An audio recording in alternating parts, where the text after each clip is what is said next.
نبی پاک علیہ الصلوۃ والسلام کے مبارک دادا حضرت عبد المطلب، سبحان اللہ، ان کا اصلی نام شیبہ تھا، بڑے نفیس انسان، عابد و زاہد تھے۔ غار حرا میں کھانا پانی اپنا ساتھ لے جاتے، کئی کئی دن تک اللہ کی یاد میں وہاں عبادت میں مصروف رہتے۔ رمضان شریف کے مہینے میں اکثر غار حرا میں اعتکاف کیا کرتے۔ اللہ اکبر، ان کا بدن ایسا تھا کہ اس سے مشک کی خوشبو آتی تھی، ان کی پیشانی میں نور نبوت چمکتا تھا، کیونکہ نبی پاک نے آپ ہی کی نسل سے آنا تھا۔ سبحان اللہ، اہل عرب کو حضرت عبد المطلب سے بڑی عقیدت تھی۔ مکہ والوں پر جب کوئی مصیبت آ جاتی تھی، ناظرین، ابھی نبی پاک تشریف نہیں لائے تھے، مگر آپ کے دادا سے دعائیں کروائی جاتی اور آپ کی دعاؤں سے ان کی مشکلیں حل ہو جایا کرتی۔ سبحان اللہ، آپ پرندوں کو کھانا بھی کھلایا کرتے، اللہ کو ایک مانتے تھے، شراب سے اور برے کاموں سے شروع سے ہی آپ دور رہے۔ سبحان اللہ، اور اب آپ کے پاس ایک اور بڑی اہم ذمہ داری تھی، آپ کیئر ٹیکر تھے، آپ متولی تھے کعبہ مشرفہ کے۔ اور سبحان اللہ، وہ عظیم واقعہ آج بھی جب پڑھتے ہیں، سنتے ہیں، جس کا ذکر قرآن میں موجود ہے، حضرت عبد المطلب کی ان دعاؤں کو، ان جمع مردی کو اور اس خوبصورت فراست کو یاد دلاتا ہے۔ میری مراد اصحاب فیل کا واقعہ ہے۔ کچھ دیر بعد اس کی تلاوت اور ترجمہ بھی آپ کو سنوائیں گے، لیکن اس واقعے کی ذرا خوبصورتی دیکھیے۔ اس واقعے میں ایسا کیا ہوا جو ساری دنیا کے لیے یہ یادگار بن گیا؟ ماجرا کچھ یوں تھا کہ نبی پاک علیہ الصلوۃ والسلام کی ولادت سے 55 دن پہلے یمن کا بادشاہ ابرہہ ہاتھیوں کی فوج لے کر کعبہ مشرفہ کو ڈھانے کے لیے مکہ مکرمہ پر حملہ آور ہوا۔ اس کا ارادہ یہ تھا کہ مسلمان ساری دنیا سے یہاں حج کو آتے ہیں، طواف کو آتے ہیں، کعبہ ہی مٹا دیا جائے معاذ اللہ۔ تو اب اس کے بعد وہ کہاں جائیں گے؟ یعنی اس قدر بڑی سازش تھی۔ ہاتھی اس زمانے میں سب سے بڑی سواری مانی جاتی تھی، یعنی آج کے لفظوں میں اگر کوئی سپیریئر ٹینک ہو یا کوئی بہت بڑا جہاز ہو، اس زمانے میں کیونکہ گھوڑے اور اونٹ پر تو لڑائی ہوتی تھی، یہ ہاتھیوں کی فوج لے کر آ گیا۔ اور سب سے پہلے مکے والوں کو ڈرانے کے لیے، انہیں پریشان کرنے کے لیے پہلا آرڈر یہ دیا کہ مکے میں جتنے مویشی ہیں، جانور ہیں، وہ سارے قبضہ کر لیے جائیں۔ مکے والوں کے جانور قبضہ کر لیے گئے، ان کے اونٹ، ان کی بکریاں، ان کے جتنے بھی جانور تھے وہ قبضہ کر لیے گئے، اور اسی میں سے 200 یا 400 اونٹ حضرت عبد المطلب کے بھی تھے۔ اب مکے والوں نے حضرت عبد المطلب کو کہا کہ یہ ابرہہ آیا ہے اور معاذ اللہ ارادہ بھی اس کا یہ ہے کہ کعبے کو ڈھا دیا جائے، اور ہمارے جانور بھی اس نے پکڑ لیے ہیں۔ حضرت عبد المطلب ابرہہ کے پاس جاتے ہیں۔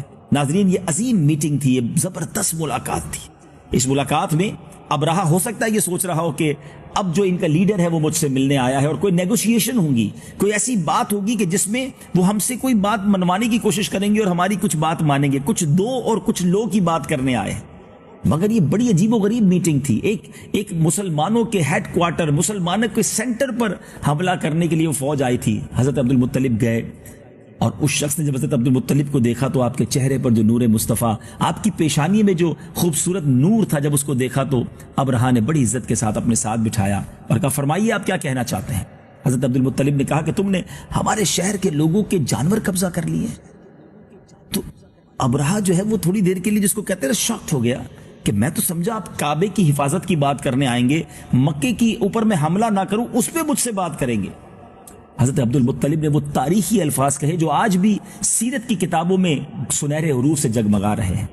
آپ نے فرمایا کہ کعبہ میرا گھر نہیں ہے، وہ جس کا گھر ہے اس کی حفاظت وہ کرے گا، مویشی ہمارے ہیں، ہم تم سے اس کی بات کرنے آئے ہیں۔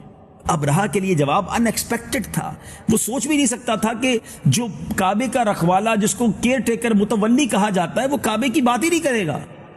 ابرہہ نے آرڈر دیا کہ ٹھیک ہے، ان سب کے جانور واپس کر دیے جائیں۔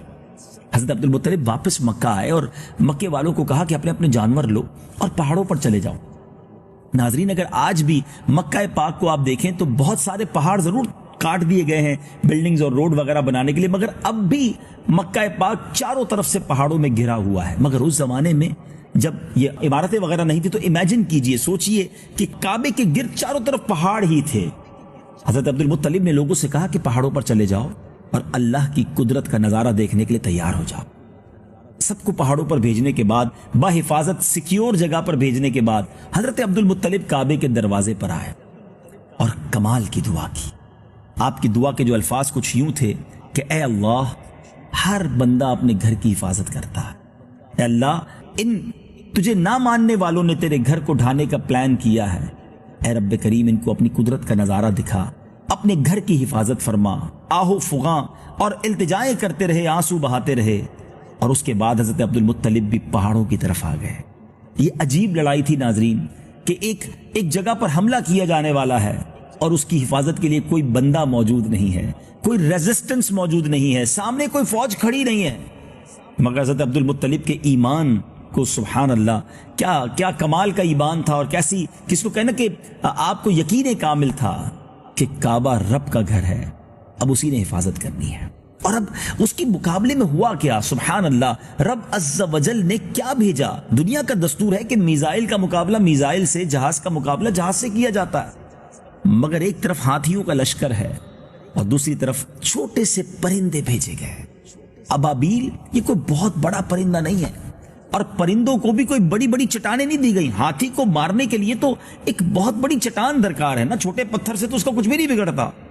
سبحان اللہ، سبحان اللہ۔ رب عز و جل نے اپنی قدرت کا نظارہ کیسے دکھایا کہ ان ابابیل کے پنجوں میں چھوٹے چھوٹے کنکر تھے، سبحان اللہ، اور ایک یوں سمجھے کہ پورا غول آیا، اور ان ابابیل نے جب وہ کنکر گرائے تو وہ ہاتھی سوار کے سر میں بھی پیوست ہوتا تھا، اس کو چیرتا ہوا ہاتھی میں پیوست ہوتا تھا، اور زمین میں جا کے وہ پتھر جو تھا وہ گویا جا کر نصب ہو جاتا تھا، زمین میں چلا جاتا تھا، اور ہاتھی والوں کے پرخچے اڑ گئے۔ یہ ایک ایسا پیغام تھا رہتی دنیا کے لیے کہ کعبے والوں سے کوئی کتنی ہی بڑی قوت کے ساتھ ٹکرائے گا، رب کی ایسی مدد آنی ہے کہ وہ پاش پاش ہو جائے گا۔ اس کے بعد ساری دنیا پر ایک خوف طاری ہو گیا کہ ان سے نہ لڑنا، ان کے ساتھ ایسی غیبی طاقتیں ہیں اور ایسی قوت ہے جو بڑی بڑی فوج کو تہو بالا کر سکتی ہیں۔ گویا ساری دنیا کو یہ میسج دینا تھا کہ یہاں ایک ایسی شخصیت نے آنا ہے، ایک ایسی عظیم ہستی نے آنا ہے۔ یہ ایک اعلان تھا ساری دنیا کے لیے، سبحان اللہ۔ مبارک ہو وہ شاہ پردے سے باہر آنے والا ہے، گدائی کو زمانہ جس کے در پر آنے والا ہے، سبحان اللہ۔ ناظرین، اب آئیے، آج تک یہ واقعہ ہم نے سورت کئی بار سنی ہوگی، مگر اس واقعے کے پس منظر کو یاد کرتے ہوئے جب قرآن پاک کی سورت کی تلاوت سنیں گے، ترجمہ سنیں گے، ایمان مزید تازہ ہو جائے گا۔ سورہ فیل کی تلاوت اور اس کا ترجمہ سنتے ہیں۔ أَلَمْ تَرَ كَيْفَ فَعَلَ رَبُّكَ بِأَصْحَابِ الْفِيلِ أَلَمْ يَجْعَلْ كَيْدَهُمْ فِي تَضْلِيلٍ وَأَرْسَلَ عَلَيْهِمْ طَيْرًا أَبَابِيلَ تَرْمِيهِمْ بِحِجَارَةٍ مِّن سِجِّيلٍ فَجَعَلَهُمْ كَعَصْفٍ مَّأْكُولٍ۔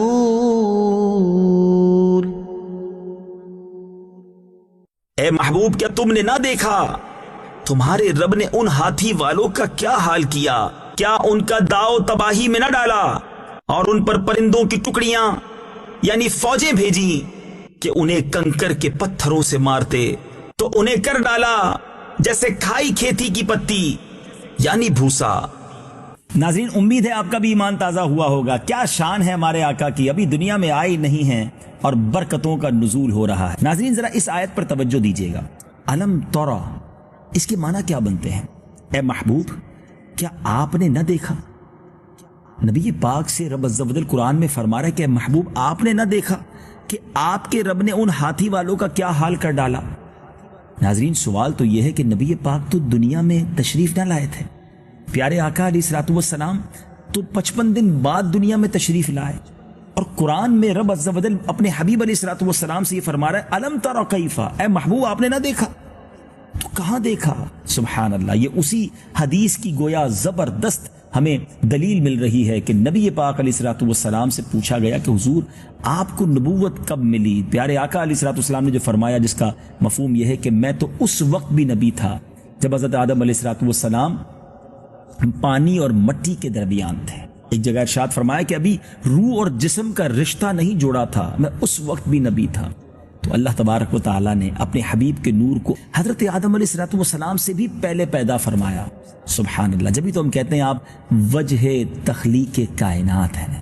اللہ کریم مجھے اور آپ کو نبی پاک علیہ الصلوۃ والسلام سے سچی محبت۔ صلی علی